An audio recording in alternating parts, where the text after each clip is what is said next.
ನಮಸ್ಕಾರ ಬಂಧುಗಳೇ.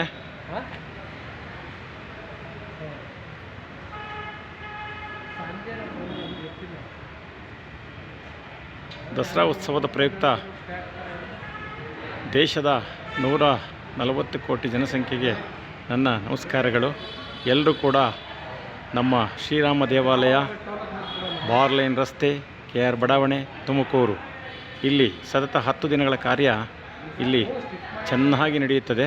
ತಾವೆಲ್ಲರೂ ಕೂಡ ತಾಯಿ ಚಾಮುಂಡೇಶ್ವರಿ ಆಶೀರ್ವಾದನ ಪಡೆಯುವುದಕ್ಕೆ ಎಲ್ಲರೂ ಕೂಡ ಬರಬೇಕಾಗಿ ಎಲ್ಲರನ್ನು ಕೂಡ ನಾನು ಪ್ರಾರ್ಥನೆಯೊಂದಿಗೆ ಬೇಡಿಕೊಳ್ಳುತ್ತೇನೆ. ದಿನಾಂಕ 3/10/2024ರಿಂದ 12/10/2024ರವರೆಗೆ ಸಲ್ಲುವ 10 ದಿನಗಳ ಕಾರ್ಯಕ್ರಮಕ್ಕೆ ಎಲ್ಲರೂ ಭಾಗಿಯಾಗಬೇಕೆಂದು ಎಲ್ಲರಲ್ಲೂ ಕೂಡ ಪ್ರಾರ್ಥಿಸುತ್ತೇನೆ ಬಂಧುಗಳೇ.